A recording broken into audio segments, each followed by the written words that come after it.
I never imagined that my life would become the kind of story strangers whisper about, the kind that could be mistaken for a television drama. But here I am, sitting alone at my desk, remembering how everything unfolded, the betrayals, the humiliations, the revenge that finally came full circle. My name is Jennifer Chen, and for most of my life I was invisible to the very family that was supposed to love me. To understand how I got here, you need to know about my Aunt Victoria. She wasn't like the rest of my family. While her siblings pursued prestige through medicine, law, and finance, Victoria broke away and built something no one believed she could. Chen Innovations, a billion-dollar tech empire. She started in her garage with nothing but an old computer and an unshakable belief in herself. Against all odds, she succeeded. But despite her power, she lived simply. She drove an old car, wore modest clothes, and stayed in the same house she bought when the company was still just a dream. When I was 12, my parents died in a car accident. I remember the way the world shattered in one instant, the sirens, the sterile hospital lights, the way my relatives whispered about what would become of me. Most of them saw me as a burden. But Aunt Victoria took me in. They said she did it out of guilt, that she had been too busy building her empire to help my father when he struggled financially. But I knew better. She saw something in me that others didn't. Weekends with her became my escape. While my cousins Marcus and Diana paraded around their private schools and boasted about their designer clothes, I sat with Aunt Victoria in her home office, learning to code on her ancient computer. She used to lean over my shoulder, watching me stumble through my first programs. "Business isn't about fancy degrees, Jenny," she'd say softly. "It's about seeing what others miss." Those words carved themselves into my heart. My cousins never understood. To them, I was Aunt Victoria's shadow, the poor orphan tagging along where she didn't belong. They called me that behind my back and sometimes to my face. But I didn't care. I knew what I was learning beside her was more valuable than any diploma they flaunted. For 15 years, I stayed by her side. I started at the bottom of her company, customer service, then logistics, then product development. Every role was another piece of a puzzle she was quietly helping me assemble. Meanwhile, Marcus and Diana partied their way through college, certain that their family name would guarantee them a future. Then came the diagnosis. Stage 4, pancreatic cancer. Aunt Victoria faced it the way she faced everything, without drama, without fear.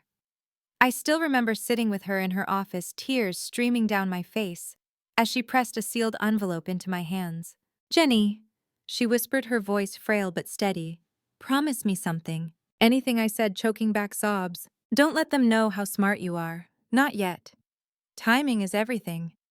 You'll know when the moment comes." I didn't understand then, but I would. She passed away 3 months later, quietly in her sleep. At her funeral, the church overflowed with industry leaders who owed their success to her mentorship. But my family, they turned the day into theater. Marcus gave a tearful speech about the beloved aunt he had barely visited in a decade. Diana posed for cameras with mascara running perfectly down her cheeks, her grief rehearsed for the audience. I wanted to scream at them, but I stayed silent, clutching that envelope she had left me. The real drama began at the will reading. The family gathered at Chen Innovations headquarters, polished marble floors, glass walls gleaming like the empire she had built. Everyone assumed the company would go to Marcus, the eldest male heir.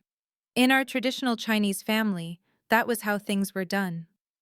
My uncles, my aunts, even Diana, all looked at him with certainty, as if his inheritance was already written in stone. The lawyer, Mr. Patterson, cleared his throat and began reading.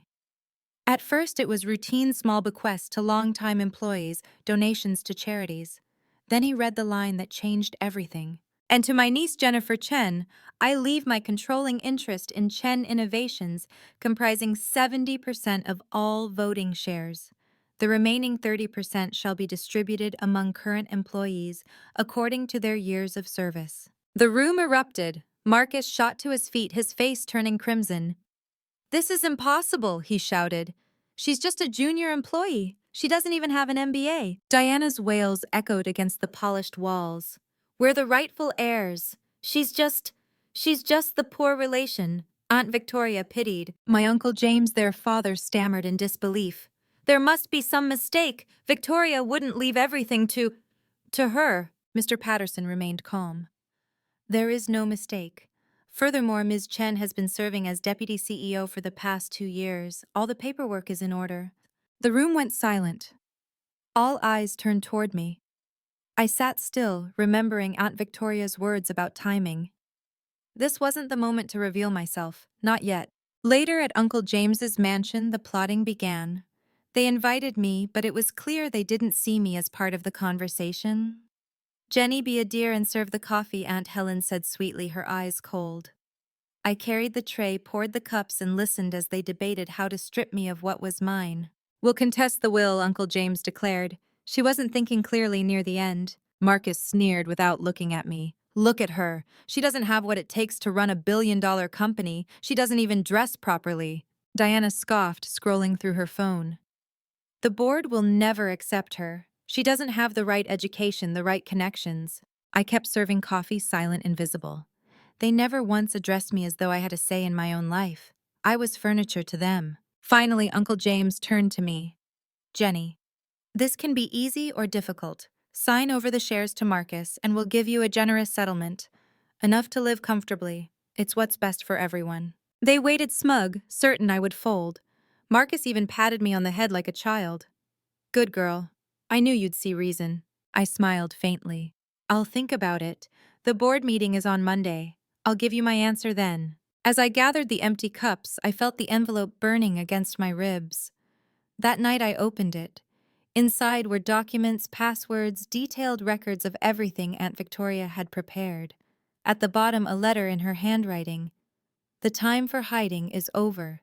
Show them who you really are." I closed my eyes, and for the first time in years, I smiled. Monday's board meeting would change everything. Monday arrived, cloaked in gray clouds, as if the sky itself sensed the storm about to unfold. I stood before the glass doors of Chen Innovations, my reflection staring back at me. A simple navy suit, neat hair pulled into a low bun, no designer labels, no flashy accessories. I didn't need them. What I carried within me was far more powerful, the weight of my aunt's trust and the arsenal of knowledge she had armed me with over the years. Inside the boardroom buzzed with low voices. Executives lined the long mahogany table, their eyes sharp with curiosity, skepticism, even hostility. At the far end sat Marcus and Diana, their posture radiating entitlement, their father James looming like a general behind them. They had managed to convince a handful of board members to side with them, promising stability if Marcus were appointed CEO. When I walked in, the room hushed. A dozen eyes scanned me from head to toe, assessing, doubting. Marcus smirked, lounging back in his chair. "Well, well," he drawled. "Look who finally decided to play dress-up." A few chuckles followed. Diana leaned toward one of the directors, whispering loudly enough for me to hear. "She looks like an intern, not a CEO." I sat down calmly, placing my folder of documents on the polished table. My heart thudded, but I forced my breathing steady. Aunt Victoria's words echoed in my mind. "Timing is everything. You'll know when the moment comes." The chairman cleared his throat. "We are gathered today to address the succession of Chen Innovations in light of Ms. Victoria Chen's passing. Her will designates Jennifer Chen as the majority shareholder. However, concerns have been raised regarding her capability to lead." "Concerns?" Marcus interrupted, his voice dripping with confidence. "Let's call it what it is: absurd. She's unqualified. She has no MBA, no high-level experience, nothing but a pity promotion. My aunt handed her out of guilt. This company deserves leadership with pedigree, with vision. Me." He spread his arms as if expecting applause.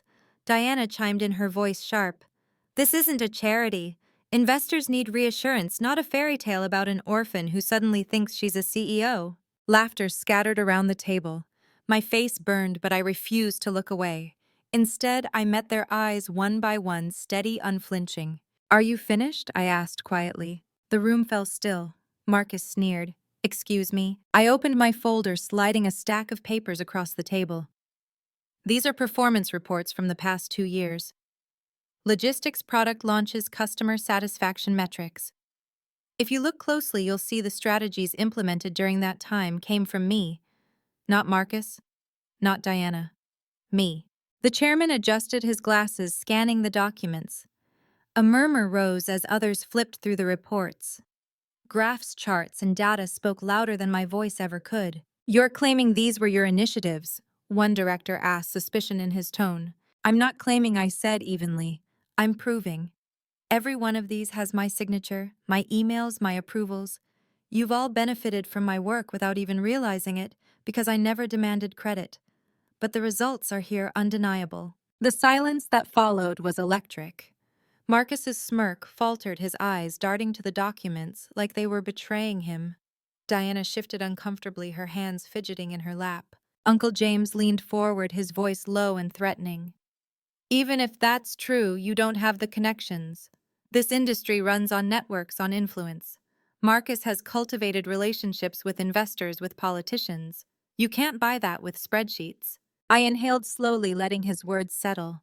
Then I pulled out the sealed envelope Aunt Victoria had given me, placing it gently on the table. "This," I said softly, "is a letter from the founder herself. My aunt trusted me with it before she died. In it, she outlines her vision for the company's future, a vision that includes innovation, integrity, and leadership earned through merit, not entitlement." Hands reached eagerly for copies as I passed them around. The boardroom filled with the rustle of paper, the scratching of pens, the sharp intake of breaths as they read Victoria's handwriting. Marcus slammed his fist on the table. "This is ridiculous. A sentimental stunt. Letters don't run companies. I do." I turned to him, my voice steady. "You've never run anything, Marcus. Not even your own life. You partied away your education, drowned in debts your father covered, and now you want to gamble with $1 billion empire. That isn't leadership. That's recklessness." Gasps circled the table. Diana leapt to her feet, her face flushed. "How dare you? You think you can insult us and walk away with everything. You're nothing but an orphan we tolerated out of pity." Her words cut deep, but instead of crumbling, I let them hang in the air. Then I leaned forward, my eyes locked on hers. "And yet that orphan is the one sitting here with 70% of the voting shares. If you truly think I'm incapable, then let the numbers decide. Let's put it to a vote." The challenge sent a ripple through the room. Board members glanced at one another, weighing loyalty against hard evidence. The chairman cleared his throat again, visibly unsettled. "Very well, we will hold a vote." As ballots were passed around, Marcus's confidence began to crack. He whispered furiously to Diana, his hands shaking. Uncle James's jaw tightened, sweat beading at his temple. For the first time, they weren't in control. When the votes were tallied, the result was clear. Jennifer Chen 8, Marcus Blackwood 3, 1 abstained. The chairman looked at me, his voice steady but reverent.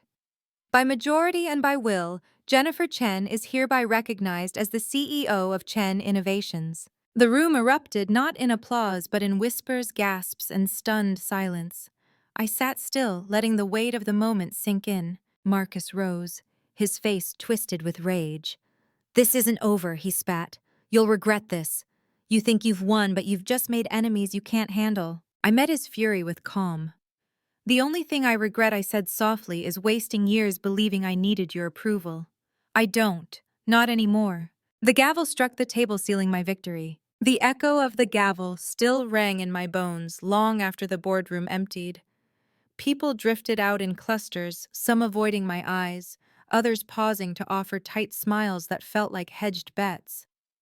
I sat alone for a minute with my hands flat on the polished table, breathing in the scent of lemoned wood, letting the panic pass through me like a wave that finally loses its fury on the shore.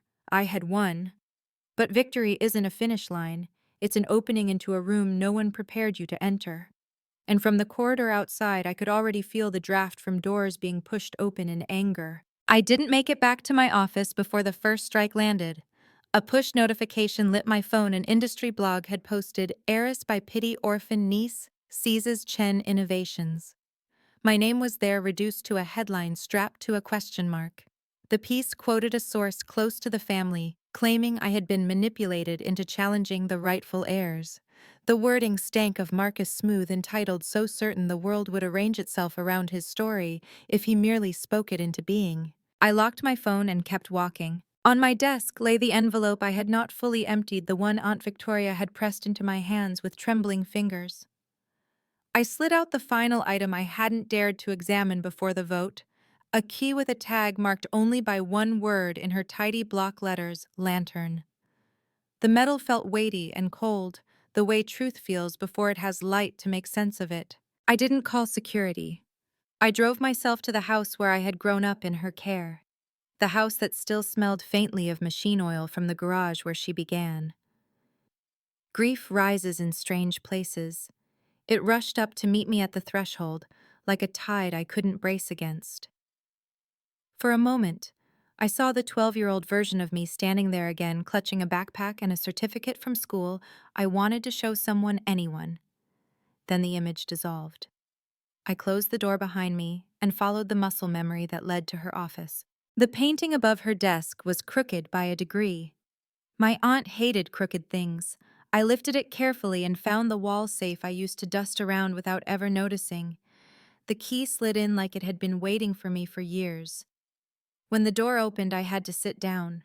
Inside were three things: a leather ledger that looked older than I was, a small black thumb drive, and a sealed letter with my name written out in full, Jennifer. I opened the letter with the reverence you reserve for the last time you will hear a familiar voice. Her words were spare, precise, the way she was when the stakes were high. If you're reading this, I'm gone, and the part of the story I kept from you needs to be whole. The company will try to become a family after I die. Don't let it. Let it be a company transparent, accountable, ruthless, only about truth. Lantern will help you see what was done to me, to your father, to you. Carry the light into every room they kept dark. Lantern. I pressed the thumb drive into my laptop and watched a directory bloom: scans of contracts, wire records, internal memos, and dated photos of signature pages I recognized from lawsuits my aunt never filed.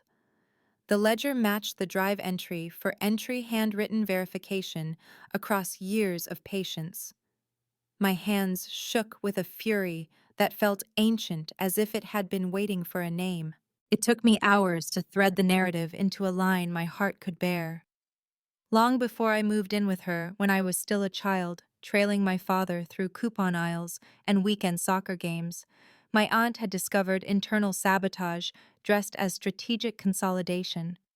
My Uncle James, her brother, had coordinated vendor kickbacks by routing contracts through shell companies controlled by friends. Marcus's network hadn't materialized from charisma. It had been trained on a closed loop of self-dealing. Diana's charity gala 5 years earlier, the one that birthed a glossy magazine spread and 3 breathless features about philanthropic vision, had diverted auction proceeds into an account that later funded a failed venture Marcus listed as a tax write-off. Every single time my aunt tried to move against them, someone in the boardroom had warned her to protect family harmony and to avoid optics that might make investors nervous. So she did something harder than fighting. She waited. She watched. She documented, and then she built safeguards into the architecture of ownership that would trigger only after her death, when their pressure would be greatest. The final video file opened with a shaky frame of my aunt in a cardigan, no makeup, hair pulled back, eyes direct. "Jenny," she said, looking straight into the camera as if she could see me now, "they will call you unworthy. They will arm themselves with your humility and try to make it a weapon. Don't give it to them. Do not negotiate with shame. They taught us to keep the peace at our own expense. I refuse. I hope you will too. There's a folder called Board with everything you'll need when they come for you. And they will." I don't remember the drive back to the city. I remember my grip on the steering wheel, the imprint it left on my skin, the single sentence roaring in my head: not crazy, not petty, not poor. Prepared. I wasn't the girl carrying coffee into rooms where I wasn't invited. I was the woman carrying records into rooms that pretended they were clean. The next morning, I called an emergency session of the executive committee and retained an outside forensic firm before the rumor mill could reframe transparency as panic. I laid out the plan to the team: without theatrics, full audit, immediate freeze on discretionary vendor contracts, whistleblower protection program, upgraded from a policy footnote to a hotline on a placard in every break room. Faces around the table shifted through discomfort into something like relief. A few executives looked frightened. Whether of exposure or of change, I couldn't tell. I was frightened too. Leadership without fear is fantasy. Marcus struck back that afternoon with a press release dripping with wounded dignity, framing himself and Diana as stewards of legacy values and painting my moves as a reckless purge driven by personal vendettas. His words reached every news feed before our HR system could even print the hotline posters. I expected the sting. What I didn't expect was the anonymous email that arrived in my inbox an hour later with the subject line "Lantern came on for me too." The body was a single line: check vendor 6A and 13F contracts. Look for the surname H. Su and the mailing address Post Office Box 41. Attached were 2 scans of invoice templates with fields highlighted in yellow. No signature, no ask. Just a direction like a hand in the dark squeezing mine once before letting go.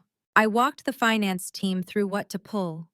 The numbers didn't merely hum, they screamed. The shell companies were shells in name only. One was registered from the same P.O. box where Uncle James had maintained a consulting firm during his time advising us on government contracts. The other linked back to a property Diana used to stage charity events. I didn't feel triumph. I felt the particular nausea of recognizing that the rot you suspected runs deeper than you let yourself imagine, because imagining it fully would break something. That night, Uncle James requested a private family conversation, the kind that feels like compulsory confession.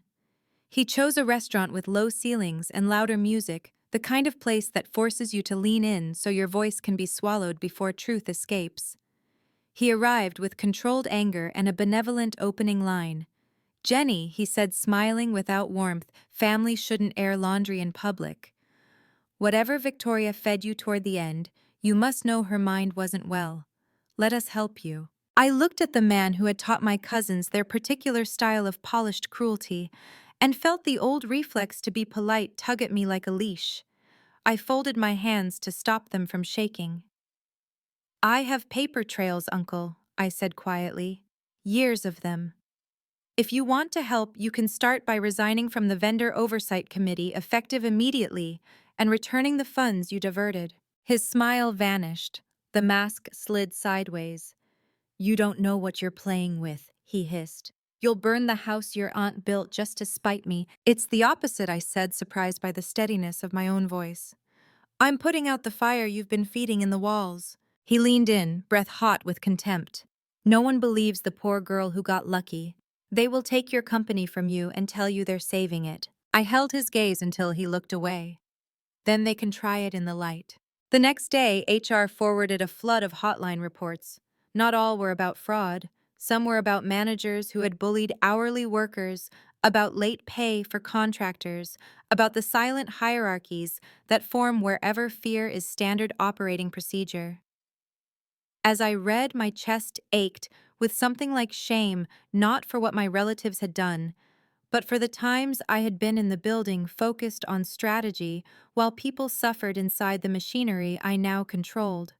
My aunt had taught me code and courage. She had left me power.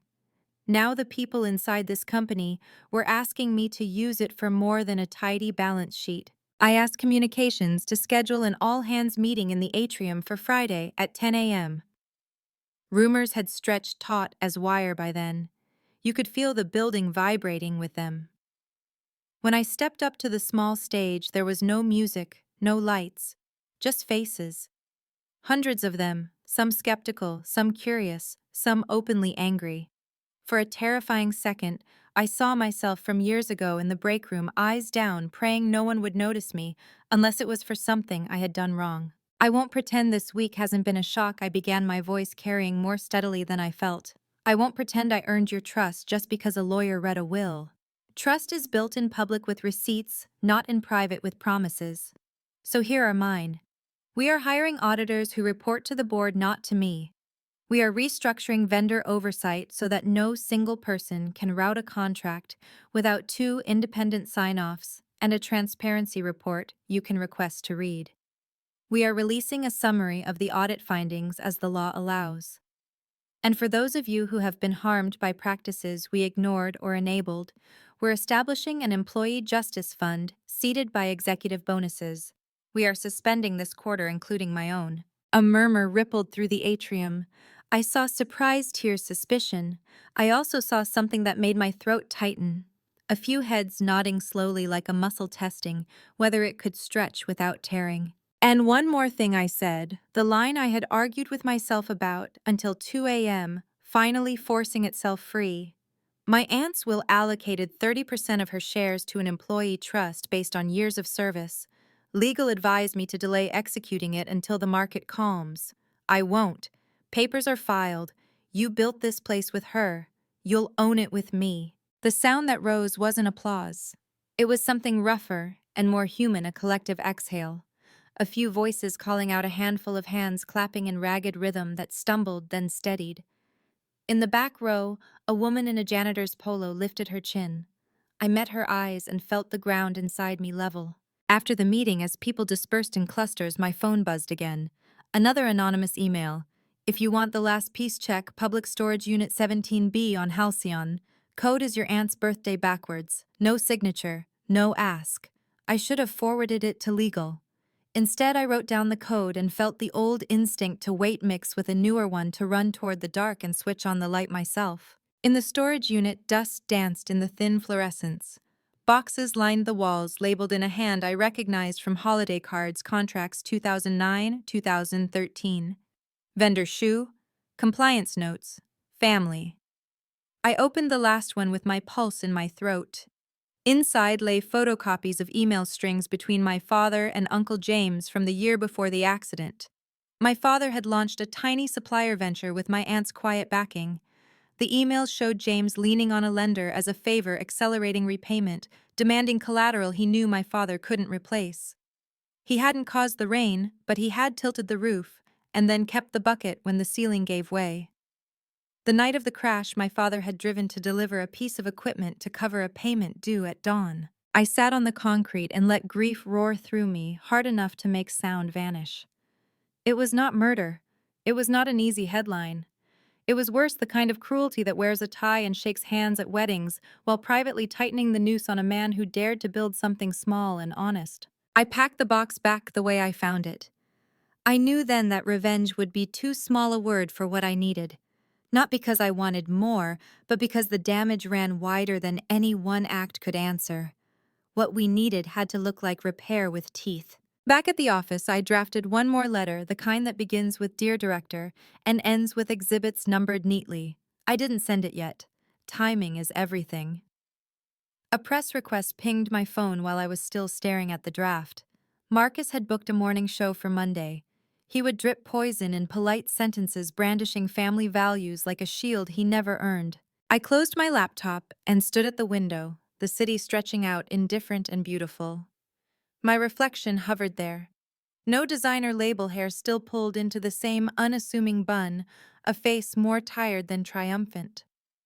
For the first time since I had taken the gavel's echo into my chest, I felt something like steadiness settle. I wasn't the poor relation anymore, and I wasn't the avenging angel either. I was the adult in the room. Monday would come. So would the cameras and the tightening smiles and the threats dressed as advice. So would the audit and the shake in my hands when I signed the statements. So would the thing my aunt had promised in that video, the moment I would stop negotiating with shame and carry the light where it hurt. The following week blurred into a whirl of headlines, subpoenas, and whispered conversations that stopped when I entered the room. Marcus took his morning show slot and wore his grief like an expensive suit. He told the world I was confused, manipulated by a dying woman's bitterness. He painted himself and Diana as protectors of tradition, while I was the orphan niece chasing control she could never truly handle. Cameras adored him, investors wavered. I watched his performance alone in my apartment, every word pricking like needles into scars already tender. But then the segment ended, and my phone buzzed with messages from employees, ordinary staff, who had seen enough. We know the truth. Don't stop. That was when I realized Marcus's charm was only skin deep. His cruelty had always trickled down, and people hadn't forgotten. Uncle James was less theatrical. He called me one night from a blocked number. His voice was stripped of the practiced warmth he used in public. End the audit, Jenny. You've proven your point. If you keep pushing, you'll bring down more than just me. You'll drag your father's memory through the mud, too. My grip tightened on the phone. You already dragged him through it years ago, I whispered. Silence answered me, followed by a slow, deliberate click as he hung up. The audit continued. The findings were devastating: millions siphoned through shell accounts, political donations disguised as contracts, charity funds diverted for personal use. I should have felt vindicated, but instead I felt sick. These weren't just numbers. They were choices. Choices that had destroyed trust, bankrupted small vendors, and buried opportunities for honest workers. At the next board meeting, I laid the evidence on the table. Marcus's face drained of color, Diana fidgeted with her phone, and Uncle James's mask of composure cracked. This is slander, he barked. Do you think investors want to see their company dragged through scandal? You'll destroy us all. I steadied my hands. No, Uncle. I'll save us. The scandal isn't in the truth, it's in the years you hid it. The vote that followed was swift. James was stripped of his committee roles. Marcus was suspended pending investigation. Diana stormed out, heels striking like gunfire against the marble. That night, I returned to Aunt Victoria's office and sat in her chair. For the first time, the silence of the room didn't weigh me down. It wrapped around me like armor. I whispered into the emptiness, I did it, Auntie. I carried the light. But even victory tasted bitter. My marriage prospects with this family were shattered beyond repair. Cousins who once sneered at me now spat venom in public, painting me as a traitor. My name trended online alongside words like backstabber and opportunist. The girl who once longed to be accepted by family was now their public enemy. In the quiet, I thought of my father. The box in that storage unit still haunted me, the emails, the way James had crushed his small business dream. He hadn't killed my father, but he had set the dominoes tumbling. I wondered if my father knew, if he had suspected betrayal when he kissed me goodnight that last time. My chest ached with a grief so sharp it nearly doubled me over. The company kept moving forward. The audit reports were released, and for every critic who doubted me, there were 5 employees who sent notes of gratitude. One wrote, "For the first time in 20 years, I feel like we're being led by someone who actually sees us." That message kept me going when the weight of everything threatened to crush me. But the family wouldn't let go quietly. Rumors swirled of lawsuits, of political allies James was calling in, of Marcus preparing some grand counterstrike. I lay awake nights listening to the hum of the city, wondering how far they would go. Would they stop at character assassination? Or would they try to rip away everything Aunt Victoria had entrusted to me? I didn't have the answer yet. What I did know was this: I had faced their laughter, their cruelty, their schemes, and I was still standing. For the first time in my life, I believed I could win not just the battle, but the war. The storm broke on a Monday morning. I arrived at headquarters to find reporters crowded outside, their cameras flashing like lightning. Marcus had leaked a trove of documents, emails, half-truths, doctored spreadsheets, painting me as reckless, unqualified, even corrupt. His statement dripped with faux sorrow. "I love my cousin, but she is destroying our aunt's legacy. For the good of the company, I must act." The headlines multiplied: Chen Harris, or corporate fraud, investors panicked. My phone rang endlessly with board members demanding answers. I could have hidden. I could have let lawyers handle it, retreat behind polished statements. But something in me snapped. The girl who once served coffee silently in Uncle James's living room was gone. I called a press conference that same afternoon. The atrium filled with employees, media, shareholders, even a few family members lurking at the back. My heart pounded, but I stood tall at the podium. "They want to talk about legacy." I began, my voice steady despite the tremor in my chest. "Then let's talk about it honestly. For years, this company was treated like a private toy by those who valued their own pockets over the people who built it. My aunt spent her life documenting what was stolen by my own relatives. I held up the files from lantern-thick binders of evidence. Cameras clicked furiously. Here are the contracts, the shell accounts, the diversions of charity funds. Here is the truth in black and white. And here, I tapped the pages, is my aunt's own handwriting confirming what she endured in silence. The room buzzed. Marcus shoved forward, his face red. You liar! You think you can smear me in public? I met his fury with calm. Marcus, the truth doesn't need my help to smear you.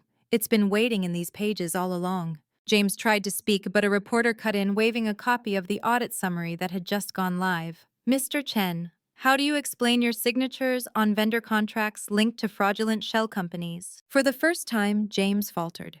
His face tightened, words stuck in his throat. Cameras zoomed in, catching every crack in his mask. Diana turned away, pretending to take a phone call, her hands shaking. The questions poured in like rain, and for once I didn't shrink. I stood there answering calmly, refusing to flinch. By the time it ended, the narrative had shifted.